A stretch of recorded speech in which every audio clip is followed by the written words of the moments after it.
Hey everyone and welcome to another video guys, and today we're doing a highly requested video. We're going to cover how to improve map awareness. Now, the reason it took me so long to make this video is because I was trying to figure it out myself. I genuinely just didn't know how to improve map awareness. Like, I knew and was able to identify people had a problem with their map awareness, but I didn't have the ability or the insight in order to give people actionable steps to improve their map awareness. So let's go ahead and dive straight in, guys. Now, within the Discord community and the YouTube comments, guys, I often get these sorts of questions. Now, this one here was from Justin in the Discord community saying, I don't really see a video on your channel about how to increase the number of times you check the minimap. Now, he says, when I do check the minimap, I develop informed early wave plans and I recognize safe opportunities to take plates or move for vision. Now, however, he says, even though I know how much value I get from checking the minimap in order to inform my next play, I still struggle to check the minimap, pan to my teammate's location, that sort of thing. So essentially,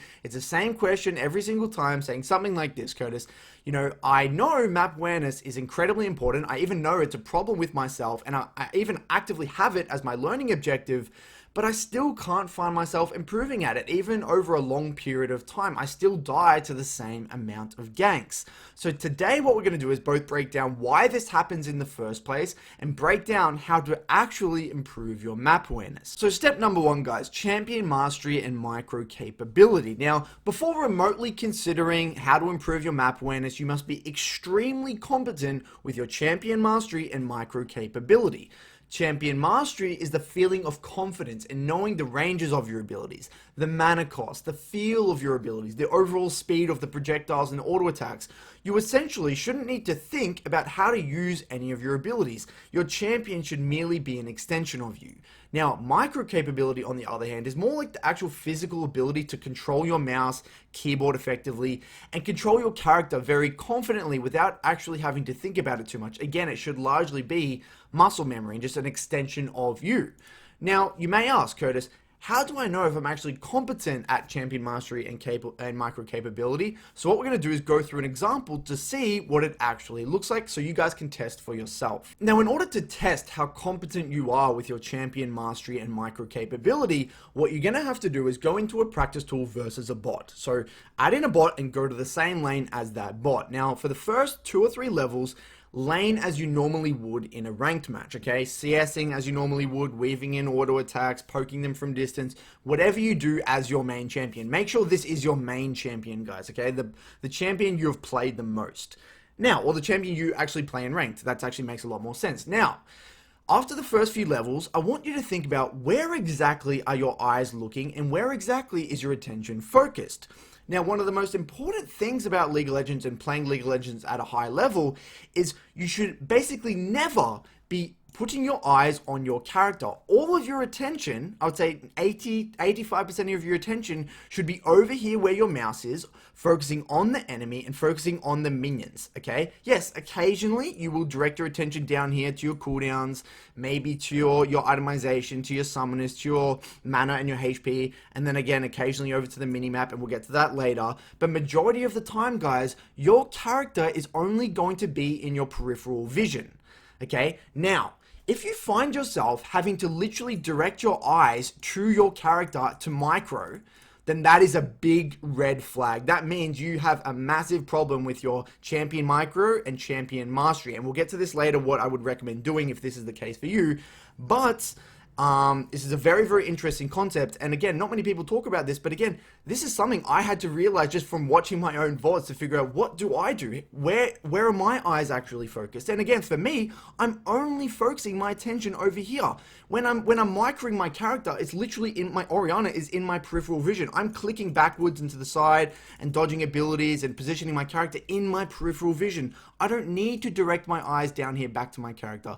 It's all over here. And this is incredibly important, and I'll actually explain why this is so important later on in the video, but this is step number 1. Now, I actually got another question within my Discord which ties directly into this, and this got me thinking. This is absolutely fascinating. Now, this is what this guy said. He said, I was watching Knight play Orianna versus Akali, and he was wondering, how the hell does Knight tether so well? So on and so forth, and he realized that he had something wrong with his champion micro.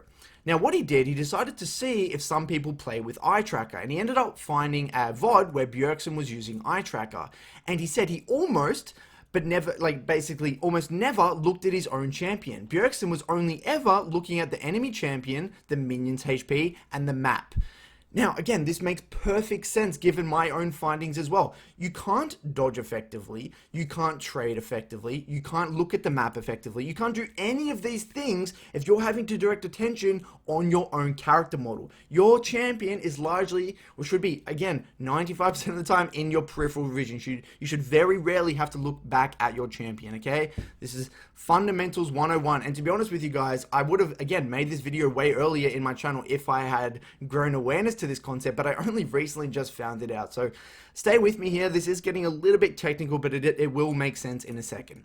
So step number 2, guys, once we've identified that, you know, maybe it's a micro problem or a champ mastery problem, we need to then test if we have map awareness understanding, okay? So League is actually an information-based game. The more information you can process, the better quality decisions you will be able to make. So without looking at the minimap, how do you know how to do any of these things? How do you know where to lean? How do you know where your teammate's jungler is? How do you know where the enemy jungler is? How do you know which side lane is winning? How do you know if the enemy support is roaming or not? If you're not assessing all of these pieces of information, then everything is coin flip at the end of the day. Every game is coin flip because there's no consistency there's no reliability in terms of what information you're actually processing. This is actually where most people's consistency just goes out the window. Because again, they're not assessing the map and they're literally not processing enough information. And the reason this is important, guys, and the reason I'm actually bringing it up in the first place is you must see value in looking at the minimap in order to be incentivized enough to actually do it. If you don't understand why looking at the minimap is important, then it doesn't matter how many times I tell you to look at it. You're not even going to see value in doing it. And you need to know what you're looking at as well, which we'll talk about in the next slide. But before we get to that, there's an analogy I really like to use for this specific example, okay? When you're at school and the teacher, some of you may be a little bit older, think back to when you're in school, and the teacher gives you homework. And you're like, you get home, you're like, why am I doing this homework? Like, what's the point of me doing this trigonometry question? What's the point of me memorizing this biology formula or chemistry formula? Like, wait, why am I doing this? Now, if you want to be a bricklayer and you're doing chemistry, you're going to find it very difficult to find the motivation to memorize this formula because you see no value. There's no incentivization. There's no end goal. Like, you're not connecting with the reason you need to do it. But conversely, if the teachers or your family or whatever, you're very connected with a certain outcome, maybe you had to learn this concept because it's directly applicable to the job that you're going to be in 2 or 3 years' time, then, you know, you might have a little bit more motivation to actually study and focus during this specific class. And conversely, again, if you're trying to get a specific study score and that means a lot to you, you're trying to get like in Australia, they call it like an ATAR, but I'm assuming it's different scores in Europe and America. But if you're very connected with a specific goal and you understand why you're doing it, then the motivation to actually study is going to be through the roof. Okay, hopefully it's starting to make a little bit more sense here, but this is one element of actually increasing your map awareness. You must see the value in looking at the minimap. Now, you may say then, okay, you know, I know that looking at the minimap is important, but what exactly do I need to look for? So this is where, guys, my jungle tracking fundamentals video on my channel really comes into play and things like that. But these are the things I specifically look for when I direct my attention to the minimap. Number 1, teammate location, specifically my jungler's location, all right? So usually if I see my jungle, you know, on Krugs, and I'll think to myself, okay, well, my jungler's not anywhere near me, or maybe my jungler's making a play on bot side or top side, then I have to take that into account. You know, I've assessed that information, and now I can think to myself, okay, well, if I take a heavy trade mid now, my jungler's not going to be able to back me up. He's not going to be here. He's making a play somewhere else. So this is actually going to influence the quality of trades I take, or the type of trades I take, or how aggressive I posture in the lane, that sort of thing. But conversely, if my jungler is right next to me in the river, maybe on dot bush, then maybe I can bait out abilities, force the enemy to use their gap closer aggressively. This can actually change the way I play out my lane. Now, on top of this, generally when I'm looking for my teammate's location, just above the minimap, you have those little icons, right? With the ultimate, has their, I believe it actually has their resources as well. What I'll actually do when I see my jungler on the map, usually I look at locations first. I'll quickly glance up above that to see, do they have ultimate or are they really low? That sort of thing. Now, if I see my jungle or someone on my team very low, that's a sign for me, that's a red flag. I should pan my camera to assess the situation. Okay, now, a lot of people say, Curtis, how do you know where to pan your camera? This is largely what dictates, or one of the factors I consider and actually influence where I pan my camera, right? If everyone's full HP on the map, then you know, maybe I'm not going to be incentivized to pan my camera because what am I looking at? What's the point? They're obviously safe. They're not doing anything, that sort of thing. But if I see heavy trading, low health bars, that's a signal for me to actually direct my attention to that area of the map. Number two, the vision I do or do not have established in the river. And again, the reason this is important is because it literally determines my level of safety within the laning phase and my ability to lean or my ability to posture aggressively onto my opponent. Now, if I have deep vision on the enemy raptors, or maybe on the enemy blue buff or red buff, and I see the enemy jungle, that sort of thing, or I know I have this very deep line of vision, then that will allow me to maybe heavy lean to one side, or posture incredibly aggressively, or maybe I have zero vision in which you know, I don't have a side to lean onto, so maybe I have to give pressure on this wave, okay?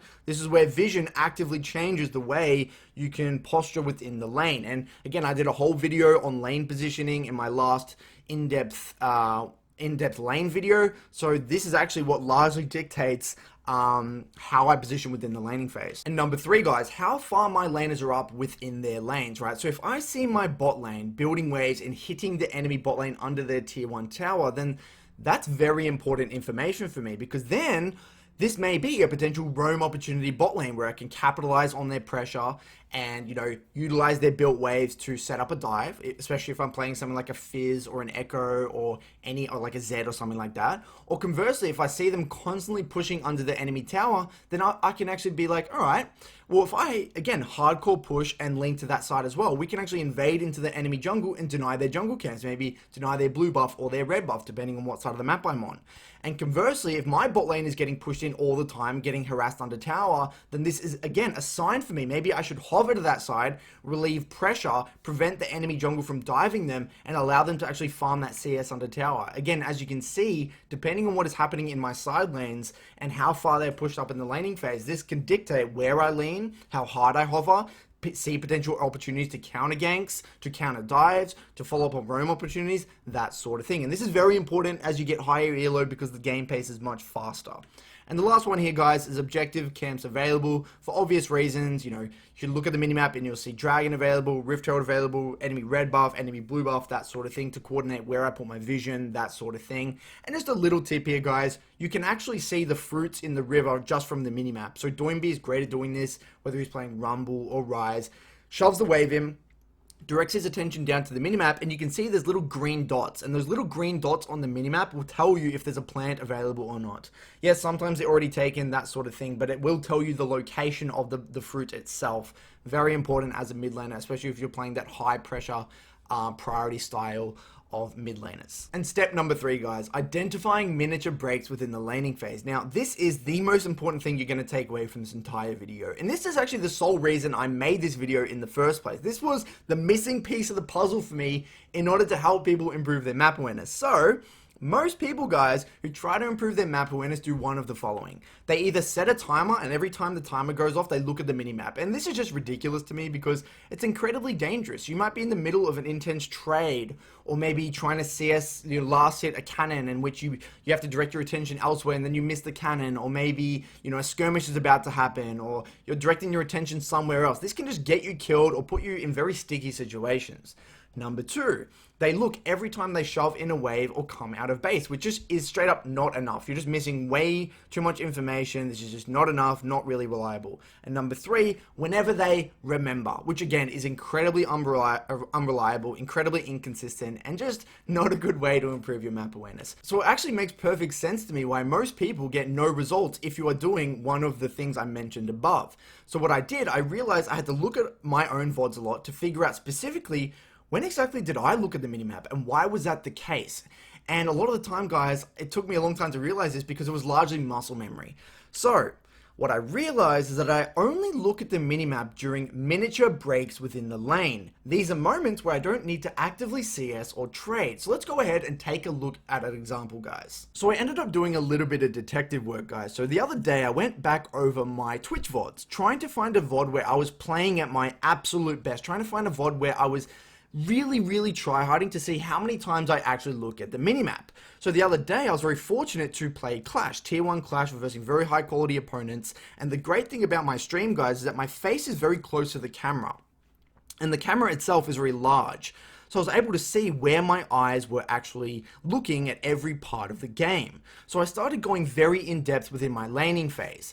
And what I realized was that every single time the minions were low, right? So I knew that I actively had to CS or actively had to think about dodging abilities in order to safely CS, or when I was heavy trading with the enemy or going over doing any sort of trade with the enemy, all of my attention was focused in this area. It's only focused on I'm looking at the minion HP, I'm looking at my minion HP, I'm looking at Syndra's positioning. I'm only directing my attention in this area of the lane. I'm not looking at my character because my character's in my peripheral vision, as we mentioned in step 1 of this video. And it's also not looking down here. I can't afford to look at my cooldowns or my itemization or the minimap or anything here because I need to focus on getting this last hit or taking this trade. Now then I ask myself, alright, well that makes a lot of sense because how can I possibly look anywhere else if I'm trying to do a trade or last hit? Then I thought to myself, okay, then when do I look in the minimap? So if we go to the next slide here, as soon as, nearly every single time I last hit and I recognize that all of the enemy minions are high HP, so I don't need to actively CS, and I'm actually a decent amount of distance away from the Syndra, I look at the minimap. This is what I call a miniature break within the laning phase, okay? I don't just randomly look at the minimap because then I would either take a bad trade or I would miss CS or I'd put myself in a very sticky situation. So as soon as that minion died, I knew that all of these minions were high HP, so I used this as an opportunity to look at the minimap. This happened every single time. And I was thinking to myself, holy shit, this is a massive breakthrough. This is actually the key. This is what most people are not doing. They don't know when to, first of all, potentially identify these miniature breaks in the laning phase, or they don't know when exactly they should be looking at the minimap. And this made so much sense to me. And the reason this made a lot of sense to me, guys, is because this is why, or one of the reasons why in heavy trading matchups, you're playing these very aggressive, when you play these very aggressive heavy trading matchups, whether it's a melee versus melee matchup, or you're playing like Orianna versus LeBlanc, or Orianna versus a Fizz, or a Zed, because it's very heavy trading, or you're trying to actively dodge abilities so much, and you're hyper focused on the laning phase, your awareness goes down because you're literally in more skirmishes. You're taking more trades. So the time, these little moments where you have miniature breaks within the laning phase are actually lessened.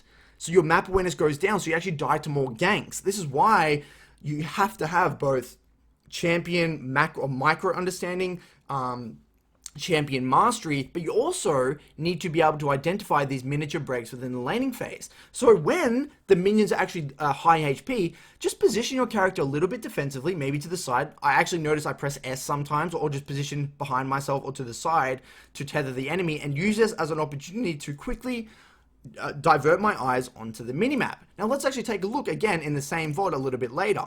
Here, what do we see? We see that the minions are low. This minion's about to die, so I'm putting myself in a position really thinking, okay, how am I going to dodge this into Q? How am I going to get this CS safely? So as you can see here, all of my attention is focused in the middle of the lane. In the next frame, as soon as that minion dies, bang, straight onto the minimap, because there's nothing to last hit here. I'm not looking for an active trade on the Syndra. I don't need to actively CS, bang, straight onto the minimap. Very important to understand, guys, okay? Very important concept. So what would I actually recommend? First of all, you got to identify what is missing.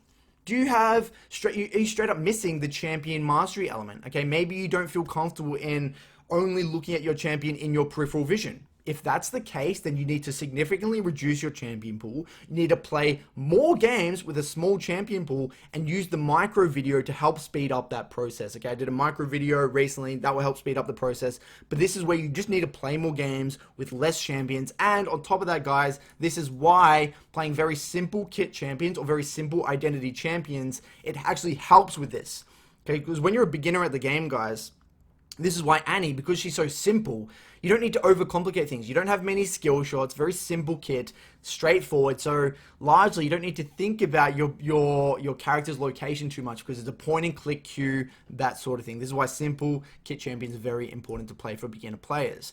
Now, you may also have just a straight up map awareness understanding. Maybe you don't actually understand how important it is to look at the minimap in the first place, in which I'll go back over all my videos because I rant on about this all the time, and actually rewatch my jungle tracking fundamentals video and my translating leads video. I talk a lot about map awareness and how important it is to soak up all of this information to increase the quality of your decision making. Or is it the failure to identify miniature breaks within the laning phase? And if this is the case, this needs to be your sole learning objective. Now, your sole learning objective shouldn't be improve map awareness. It should be identify miniature breaks within the laning phase, and the way you do that is pay attention to the HP values of the minions. This is also why, by the way, making one minion obviously lower than the others gives you more of these miniature breaks, because you kill that one minion, you can back up, look at the minimap, then go back into the action. You don't need to be in the action all the time when they're all dying at the same time. Okay, make one minion obviously lower than the others, gives you more opportunities to look at the minimap. Okay, this will take time, guys, so keep that in mind. And something to think about: every single time you learn a new champion, your map awareness is just going to go through the floor. You can't focus on map awareness if you're learning a new champion, because again, you're not comfortable with the ranges, you're not comfortable with the projectiles, you're not comfortable with the movement speed, the auto attack animations, the weaving in abilities. You don't understand how it feels. You got to gain that muscle memory with the champion. So don't worry if your map awareness goes through, through the floor if you learn a new champion. That's perfectly normal. Okay. Now, lastly, take your time. This is something that still to this day I have to revisit. It's an incredibly difficult actually element of the game to actually improve. It's something that it will take years and years and years to refine, but this process will significantly speed up that process of making this, a really solid part of your gameplay. And also last point here, it requires a lot of intensity. So you will feel exhausted after doing this only for a few games. This is why I say sometimes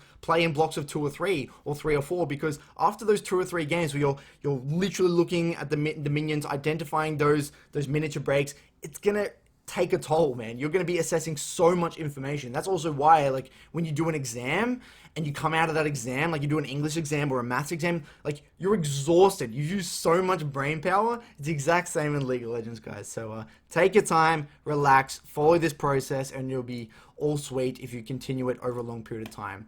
So thanks for watching, guys. I really hope this helps. Let me know if you found it useful. Hopefully you literally get into the thick of it. Literally start now. Don't wait for season 11. Get into it now. Map awareness is an absolute crucial concept of the game. Hopefully I've really honed that in within this video as well. Thanks for watching, guys. Cheers.